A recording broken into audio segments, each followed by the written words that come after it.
तो बच्चों दुनिया में दो चीजें बहुत ज्यादा जरूरी हैं। एक काम को, किसी भी काम को करना और उस काम को सही समय पर करना। तो दोनों के लिए इंपॉर्टेंट है भाई। हर चीज में गणित तो बहुत ही इंपॉर्टेंट है। उसी तरह से हमारा जो आज का टॉपिक है वो है कार्य और समय। ठीक है, तो आप लोगों से भी यही कहना चाहूंगा, अभी समय है, ठीक है, जो भी काम है निपटा लो। अगर बाद के लिए छोड़ोगे ना तो बाद में बहुत देर हो जाएगी। तो जो भी काम हो वो तुरंत कर डालो। जैसे मुझे आज ये हुआ कि भाई बच्चों को वर्क एंड टाइम के क्वेश्चन तो आने चाहिए, तो वर्क एंड टाइम के आज हम लोग क्वेश्चन करने वाले हैं। बहुत ही इंपॉर्टेंट क्वेश्चन होने वाले हैं, बहुत ही इंपॉर्टेंट टॉपिक भी है, जो कि आपके हर एग्जाम में, चाहे वो आपके क्लास 6 का नवोदय का एग्जाम हो या सेंट्रल हिंदी स्कूल का एग्जाम हो या कोई भी एंट्रेंस एग्जाम हो या फिर वो क्लास 9th का हो, ठीक है, बहुत ही इंपॉर्टेंट चैप्टर। हर एक कंपटीशन में इससे रिलेटेड क्वेश्चन पूछे जाते हैं। अगर आप एसएससी, बैंक या रेलवे किसी भी एग्जाम की तैयारी कर रहे हैं तो भी आपके लिए ये चैप्टर बहुत ज्यादा इंपॉर्टेंट है। देखिएगा एक एक पॉइंट, इसको हम लोग कई पार्ट में पढ़ेंगे क्योंकि ये चैप्टर है थोड़ा सा बड़ा। तो हम लोग इसमें जो भी क्वेश्चन करेंगे बहुत ही पॉइंट टू पॉइंट एक एक क्वेश्चन करने वाले हैं। तो सभी लोग वीडियो को पूरा देखिएगा। वीडियो अच्छी लगेगी तो लाइक कर दीजिएगा, थोड़ा सा अपने फ्रेंड में शेयर जरूर कीजिएगा, ताकि ये जो स्मार्ट बोर्ड अपना है ना, अपने लिए तो यही स्मार्ट है भाई, है ना, तो ये थोड़ा सा कंप्यूटर में कन्वर्ट हो सके, इसके लिए थोड़ी सी आपकी हेल्प की जरूरत है। तो थोड़ा सा वीडियो को शेयर कीजिएगा। तो चलो फिर हम लोग अपनी वीडियो शुरू करते हैं।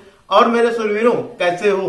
तो आज का जो हमारा टॉपिक है ये है वर्क एंड टाइम। ठीक है, वर्क एंड टाइम यानी कि कार्य और समय। ठीक है, वर्क एंड टाइम यानी कि कार्य और काम और समय या फिर कार्य और समय।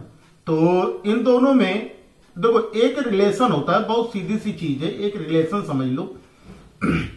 रिलेशन ये है कि अगर कोई व्यक्ति है, ठीक है, कोई पर्सन है, कोई काम करता है, अगर वो मान लो एक दिन में किसी काम का 1/n भाग पूरा करता है। ठीक है, एक दिन में किसी काम का 1/n भाग करता है, तो उसे पूरा काम करने में कितना समय लगेगा? पूरा काम करने में भाई, पूरा काम करने में उसे n दिन का समय लगेगा। अगर आपको ये पॉइंट समझ में आ गया ना तो समझ लो ये चैप्टर बहुत ही आसान हो जाएगा आपके लिए। अब बात समझो, जैसे मान लो कि अगर वो कोई व्यक्ति है, वो एक दिन में किसी काम का 1/10 भाग करता है। तो एक चीज समझो कि 1/10 भाग करता है एक काम का, 1/10 भाग, तो पूरा काम तो एक है ना। पूरा काम कितना है भाई? एक है। तो यानी अगर हम इसे एक करना हो तो हम क्या करेंगे भाई? दोनों तरफ 10 से गुणा कर दो, ये 10 3 इधर कर दो, और जो भी इसका हर होगा उसी से गुणा कर दो, ये हो जाएगा। यानी पूरा एक भाग, मतलब पूरा एक काम करने में उसे कितना समय लग जाएगा? उसे कुल समय लग जाएगा 10 दिन का। यानी एक काम करने में उसे कुल कितना समय लगेगा? 10 दिन का समय लगेगा। बताओ, ये बात समझ में आई है ना? बहुत ही आसान सी चीज है, बहुत ज्यादा इसको बहुत स्ट्रिक्टली ना लेना कि बहुत ज्यादा टफ है ये पॉइंट। ये बहुत ही आसान सा पॉइंट है। उम्मीद करूंगा कि आपको ये बातें समझ में आई होंगी। लाइट की अगर थोड़ी सी दिक्कत हो रही हो तो लाइट थोड़ा सा हम कम कर लेते हैं। अब आपको थोड़ा सा वीडियो क्लियर दिखेगा, है ना? तो यहां पर हम लोगों के सामने ये बात आई कि अगर एक दिन में कोई व्यक्ति किसी काम का 1/n भाग करता है एक दिन में, तो वो पूरा काम करने में उसे कितना दिन लगेगा? n दिन लगेगा। जैसे हमने यहां पर पढ़ा कि एक दिन में अगर किसी काम का 1/10 भाग कोई आदमी काम करता है, तो पूरा काम रोज 1/10 करेगा तो 10 दिन में काम पूरा हो जाएगा। बात इतनी समझ में आ गई? बहुत छोटी सी चीज थी। एक फॉर्मूला याद कर लेना, ठीक है? इसका फॉर्मूला यानी कहने का मतलब यह है कि जो दिन होते हैं, है ना, जो समय व्यक्ति होते हैं, जितने भी, एक चीज और समझ लेना कि ये जो व्यक्तियों की संख्या होती है, ठीक है, जो व्यक्ति होते हैं ये हमेशा काम का क्या होते हैं? विलोमानुपाती, है ना, यानी कि दिन का जो होते हैं वो, ठीक है, ये जो होते हैं ये दिन के हमेशा क्या होते हैं? ऐसे याद रखो आप कि व्यक्ति अगर आप व्यक्ति बढ़ाओगे, ठीक है, तो आपका जो व्यक्ति है और यहां पर आपके काम के जो दिन है, ये चीज याद रख लेना कि अगर आप व्यक्तियों की संख्या बढ़ाओगे, अगर आप व्यक्तियों की संख्या बढ़ाओगे तो जो उसी काम को करने में कितने दिन जो होंगे वो कम लगेंगे। अगर आप व्यक्तियों की संख्या घटा दो किसी काम को करने में, ठीक है, अगर आप इसे घटाओगे तो जो दिन होंगे वो दिन ज्यादा लगेंगे। भाई बात समझो, ये कहने का मतलब मेरा इतना सा है कि अगर मान लो कि कोई काम है, मान लो 5 आदमी लगाते हो और किसी काम को करने में 10 दिन लगते हैं, 5 आदमी लगाते हो तो उस काम को करने में 10 दिन लगेंगे। अब सीधी सी चीज सोच लो कि अगर हम यहां पर 10 दिन कर दें, अगर हम यहां पर 10 दिन कर दें तो ये काम जल्दी खत्म होगा कि देर में खत्म होगा? आप बताओ, ये काम जल्दी खत्म होगा या देर में खत्म होगा? भाई जाहिर सी बात है, अगर आदमी बढ़ गए हैं तो काम जो है जल्दी खत्म हो जाएगा। जैसे बहुत सीधी सी चीज, घर की बात ही समझ लो कि घर में अगर मान लो कि 2 महिलाएं हैं, मान लो हमारी मम्मी है और मान लो कि हमारी बहन है, ठीक है, मम्मी और बहन, अगर ये 2 लोग मिलके 1 घंटे में 20 रोटियां बनाती हैं। वैसे बना तो ज्यादा देती हैं क्योंकि मम्मी और बहन भाई काम करने में तो वो सोचती हैं कितना ज्यादा से ज्यादा हम अपने बच्चों को खिला दें, है ना, अपने भाई को खिला दें। तो यहाँ पर 2 घंटे में मान लेते हैं कि 2 महिलाएं मिलकर, माँ और बहन हमारी मिलकर 1 घंटे में 20 रोटियां बनाती हैं। अगर मान लो कि इसमें हमारी चाची भी आ जाए तो एक बात बताओ कि ये जो रोटियां होंगी अब ये ज्यादा बनेंगी कि कम बनेंगी? भाई काम जो होगा वो क्या होगा? ज्यादा होगा। लेकिन अगर काम जो होगा वो ज्यादा हो जाएगा, लेकिन अगर हम यही समय की बात करें कि 1 घंटा इनको समय लगता है 20 रोटियां बनाने में, अगर मान लो 3 लोग हो जाएं और यही 20 रोटियां बनानी हो तो क्या 1 घंटे लगेंगे या 1 घंटे से कम समय लगेगा? क्योंकि अब तो लोग ज्यादा हो गए ना, 3 लोग हो गए हैं, तो यानी समय जो होगा वो क्या होगा? हमारा ज्यादा लगेगा ना। तो ये कॉन्सेप्ट याद रख लेना कि हमेशा जो काम होता है ना वो काम हमेशा रेसिप्रोकल होता है, यानी कि हमेशा आदमी बढ़ाओगे तो काम घटेगा। एक सूत्र याद रख लेना, एक सूत्र होता है हमारा M1 D1 H1 upon W1 is equals to M2 D2 H2 upon W2, H2 upon W2। अब ये चीज आप याद रख लेना, ये आपके लिए रामबाण का काम करेगा। मतलब ये रामबाण क्या है? ये ब्रह्मास्त्र है, ये फॉर्मूला, है ना। M का मतलब भैया, M का मतलब हो जाएगा कोई भी महिला या पुरुष या बच्चे, महिला पुरुष या फिर यानी मैन वुमेन या फिर कोई चिल्ड्रन, ठीक है, यहां पर हो जाएंगे M की जगह पर। D का मतलब हो जाएगा आपके दिन से, H का मतलब हो जाएगा जो भी घंटे होंगे वो, ठीक है, H का मतलब जो भी घंटे होंगे वो, सही है। और W का मतलब हो जाएगा भाई आपका वर्क यानी कि काम।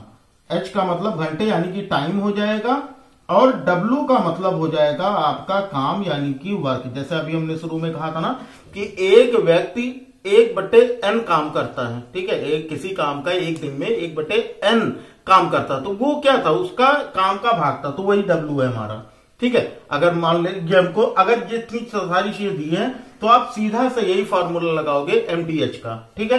M1 D1 H1 upon W1 is equal to M2 D2 H2 upon W2। आप ये फॉर्मूला लगाओगे, आपका क्वेश्चन इजिली सॉल्व हो जाएगा। जैसे आप क्वेश्चन को समझो, ठीक है। क्वेश्चन हमारा देखो, एक क्वेश्चन मैं आपको दिखाता हूं, इसी से रिलेटेड एक क्वेश्चन है और ये क्वेश्चन देखो कितनी इजी तरीके से सॉल्व हो जाएगा। जैसे हमको क्वेश्चन दिया गया कि 3 व्यक्ति 8 घंटे प्रतिदिन काम करके एक काम को 12 दिनों में पूरा कर देते हैं। कितने दिनों में? 12 दिनों में पूरा कर देते हैं। फिर क्या कह रहा है कि तो 8 व्यक्ति 9 घंटे प्रतिदिन काम करते हुए उसी काम को कितने दिन में पूरा कर देंगे। अब इसमें हमको क्या क्या दिया गया? क्वेश्चन आप देखो, क्वेश्चन में हमें दिया गया 3 व्यक्ति यानी M1 जो है वो 3 दिया गया है, 8 घंटे यानी H1 हमें 8 दिया है। फिर हमें क्या दिया है? हमें दिया है कि करके एक कार्य को 12 दिनों में पूरा कर देते हैं, यानी D1 हमें दिया गया है 12। बताओ, ये बात समझ में आ गई। फिर दूसरा टॉपिक, दूसरा आता है हमारा, तो दूसरे लाइन पे आ जाओ तो 8 व्यक्ति यानी अब M2 हमें दिया गया है 8, M2 हमें कितना दिया गया? 8, कितने घंटे प्रतिदिन काम करते हैं ये देख लो। प्रतिदिन काम करते हैं भाई 9 घंटे, 9 घंटे प्रतिदिन काम करते हैं। तो ये पूछ रहा है कि कितने दिनों में पूरा हो जाएगा, यानी हमें D2 बताना है। अब हमें इससे ये पूछा जा रहा है कि सर इसमें W1 का और W2 का तो कोई काम नहीं आया क्वेश्चन में। तो भैया जरूरी नहीं कि हर क्वेश्चन में W1 और W2 ही दिया हो, ठीक है ना, इस बात को ध्यान रखिएगा। तो अगर दिया होगा तो रखिएगा, नहीं दिया होगा तो नहीं रखिएगा। अब हमको जो जो चीजें पता है हम सारी इस फॉर्मूले में रख देंगे। जैसे हमको M1 पता है तो हम यहाँ M1 की जगह पर 3 रख देंगे। हमको D1 पता है तो D1 की जगह पर हम 12 रख देंगे। हमें H1 पता है तो H1 की जगह पर हम क्या रख देंगे, 8 रख देंगे। सही है। ऐसे ही यहां पर M2 हमें पता है तो M2 की जगह पर हम 8 रख देंगे। हमें D2 तो पता नहीं तो भैया D2 तो हमें निकालना है, और H2 हमें दिया गया है 9 तो हम यहां पर 9 रख देंगे। W1 W2 नहीं दिया है तो उसे रखने की कोई जरूरत नहीं है। बात क्लियर हुई इतनी। अब यहां पर हम इसको सॉल्व कर लेते हैं। इधर भी 8 है इक्वल की इधर भी 8 है, तो भैया कट कर दो, 8 1 जा 8। भैया ये यही तो होता है ना, इक्वल के दोनों तरफ जो होते हैं वो क्या होते हैं, डिवाइड होते हैं, तो काट दो। यहां से कर दो 3 1 जा 3 और ये 3 3 जा 9, मतलब 3 3 का 9, और ये 3 1 जा 3 3 4 जा 12, मतलब हमारा कितना हो गया, D2 बराबर 4। यानी 4 दिनों में, यानी 8 व्यक्ति 9 घंटे प्रतिदिन काम करके उसी काम को 4 दिन में पूरा कर देंगे। बहुत ही आसान सा क्वेश्चन है। बताओ इस क्वेश्चन में कोई दिक्कत है किसी को? इस क्वेश्चन में कोई दिक्कत, अगर कोई दिक्कत हो तो भाई बता दो। एक क्वेश्चन और देखा जाए। चलो एक क्वेश्चन और देखते हैं। एक क्वेश्चन, अगला क्वेश्चन, लेकिन अगर आपको तरीका पसंद आया हो, है ना, मेरा तरीका आपको समझ में आया हो, तो भाई वीडियो को लाइक कर देना, क्योंकि लाइक करते हो तो मुझे भी मोटिवेशन मिल जाता है। तो लाइक करते चलो। अगला क्वेश्चन देखो। अगला क्वेश्चन दिया गया है कि 8 व्यक्ति किसी कार्य को 5 दिन में क्या कर सकते हैं, पूरा कर सकते हैं। इस कार्य को 10 दिन में पूरा करने के लिए कितने व्यक्तियों की आवश्यकता होगी? कितना आसान सा क्वेश्चन है। क्या कह रहा है कि 8 व्यक्ति हैं, यानी M1 जो है वो 8 है, ठीक है, और कितने दिन में पूरा करते हैं, 5 दिनों में। तो D1 जो है ये हमारा कितना है, 5 है। बताओ समझ में आ गया। तो ये कर सकते हैं। इस कार्य को 10 दिन में पूरा करने के लिए, यानी अब हमें D2 दिया गया है 10 दिन, तो कितने आदमियों की जरूरत पड़ेगी, यानी M2 हमें निकालना है। तो मैंने क्या कहा बाबू कि आपको इस फार्मूले में जो जो पता है वही रखते चलो, आंसर आता चलेगा। जैसे हमारा यहाँ पर M1 8 है तो हम 8 रख लेंगे। D1 हमारा 5 है तो हम 5 रख लेंगे। फिर M2 हमारा 10 है तो 10 रख लेंगे। M2 नहीं है हमारा, D2 हमें दिया गया, M2 हमें निकालना है ना, और D2 हमें 10 दिया तो हम इधर से 10 रख लेंगे, हो गया। H1 और W1 नहीं दिया है, H2 W2, तो हम उसको अपने फॉर्मूले में कोई भी वैल्यू नहीं देंगे, ठीक है। तो यहां से इसको कट कर लो, 5 1 जा 5, 5 2 जा 10, और ये कर लो 2 1 जा 2, 2 4 जा 8, यानी M2 इज इक्वल टू कितना हो गया हमारा मेरे लाल, 4। कितना हो गया, मतलब 4 व्यक्ति जो होंगे उसी काम को 10 दिन में पूरा कर देंगे। बताओ समझ में आई बात। आसान सा क्वेश्चन था, बहुत ही आसान सा क्वेश्चन था। अगला क्वेश्चन देखते हैं। अगला क्वेश्चन देखो। अब इसी फॉर्मूले पे हम अगला क्वेश्चन देखते हैं। अगला क्वेश्चन दिया गया है कि 20 व्यक्ति 4 घंटे में 30 पेड़ काट सकते हैं। कितने, जो जो दिया है लिखते चलो, ठीक है। 20 व्यक्ति यानी M1 बराबर 20 दिया गया है, 4 घंटे यानी H1 बराबर 4 दिया है, और पेड़ काट सकते हैं। पेड़ काटना क्या है, पेड़ काटना काम है। पेड़ काटना क्या है भाई, काम है ना। तो इसका मतलब W1 जो है वो कितना है हमारा, 20 है। बताओ समझ में आई बात, है ना। 20 पेड़ नहीं, सॉरी 30 पेड़ काट सकते हैं। तो हम यहां पर क्या कर देंगे, 30 कर देंगे। बताओ समझ में आई बात। तो यहां पर हमारे पास 20 आदमी 4 घंटे में 30 पेड़ काटते हैं, तो M1 हमारा 20 हो जाएगा, H1 हमारा 4 हो जाएगा, और W1 हमारा 30 हो जाएगा। बहुत ही आसान। फिर आगे क्या कह रहा है, यदि 4 व्यक्ति कार्य छोड़कर चले जाएं। चलो भैया 4 लोग काम छोड़ के चले गए, 20 लोग थे, 4 लोग काम छोड़ के चले गए, तो कितने लोग अब बचे भाई, कितने लोग बचे, 16 लोग। कितने लोग बचे आपको तो ये पता ही है, 20 लोग थे, 4 लोग काम छोड़ के चले गए, यानी अब कितने लोग बचे हैं, 16 लोग बचे हैं। फिर क्या कह रहा, चलो चले जाएं तो 6 घंटे में कितने पेड़ कट जाएंगे, यानी H2 जो होगा वो 6 हो जाएगा, H2 6 हो जाएगा, और हमें W2 बताना है, मतलब कितने पेड़ कट जाएंगे। बताओ बात समझ में आई। अब केवल वैल्यू आप रखते चले जाओ, आंसर आपका आता आ जाएगा। जैसे M1 हमें दिया गया है 20, D1 हमें यहां पर कुछ दिया नहीं है, H दिया गया है हमें 4 और W दिया गया है 30, W1 30। इतनी बात समझ में आई। फिर M2 हमें दिया गया है 16, फिर D2 हमें दिया नहीं है, H2 हमें दिया है 6 और हमें क्या निकालना है, W2 निकालना है। बताओ, ये बात समझ में आई। सीधा वैल्यू रख देंगे और आंसर हमारा आ जाएगा। इतनी बात क्लियर हुई सभी को। अब यहां पर इसको हम सॉल्व कैसे करेंगे? फिर सोचोगे कि सर इसको सॉल्व करना तो बड़ा मुश्किल काम है। अरे बिल्कुल मुश्किल काम नहीं, बहुत ही आसान सा काम है। हम क्या करते हैं, यहां से क्रॉस मल्टीप्लाई यानी कि तिर्यक गुणा, इसका गुणा इधर कर दो, इसका गुणा इधर कर दो, तो ये हमारा क्या हो जाएगा, 20 गुणे 4 गुणे W2 बराबर 16 गुणे 6 गुणे 30। बस यही काम हमें कर देना है। अब भाई देखो, इधर क्या गुणा है तो इधर हमारा क्या होगा, भाग होगा, होगा कि नहीं होगा, है ना। अब यहां पर हमारा ये हो जाएगा W2 बराबर कितना हो जाएगा, 16 गुणे 6 गुणे 30 और बटे में हमें क्या करना है, 20 गुणे 4, तो हम यहां पर 20 गुणे 4 कर देंगे। बताओ, ये बात समझ में आ गई। भाई गुणा है, बराबर की दूसरी तरफ जाने पर भाग हो जाता है, मल्टीप्लाई इक्वल की दूसरी तरफ जाने पर क्या होता है, डिवाइड हो जाता है, तो हम डिवाइड कर देंगे। यहां पर इस 0 से ये 0 कट कर दो, आसान काम है। फिर यहां से 4 1 जा 4 4 4 जा 16 यानी 4 चौक 16 कट कर दो। फिर यहां से 2 से कट करो, 2 1 के 2 2 दूनी 4 ये भी कट कर दो, ठीक है। तो 6 दूनी 12 12 24 12 तिहाई 36, तो कुल कितने पेड़ कट जाएंगे बाबू, 36 पेड़ कुल कट जाएंगे। यही होगा हमारा आंसर। बताओ, समझ में आई बात? आसान था क्वेश्चन, है ना, बहुत ही आसान सा क्वेश्चन था। बहुत ही आसान तरीके से आप ये क्वेश्चन लगा सकते हो। चल, अब इस तरह के क्वेश्चन आपकी बुक में जितने भी क्वेश्चन है इस टॉपिक के सारे क्वेश्चन लगाइए और देखिए आपसे कितने क्वेश्चन सॉल्व हो रहे हैं। फिर भी एक होमवर्क ले लो, अगर क्वेश्चन समझ में आ गया हो तो एक होमवर्क है और इसका आंसर सभी लोग, जितने भी लोग वीडियो देख रहे हैं, सभी लोग कमेंट बॉक्स में इसका आंसर जरूर दीजिएगा। जिनका आंसर सही होगा उनको मिलेगा एक हार्ट। इतना तो कर ही सकते हो क्योंकि आपको समझ में आ गया, है ना। देखो क्वेश्चन क्या है, क्वेश्चन दिया गया है हमारा कि क्वेश्चन है कि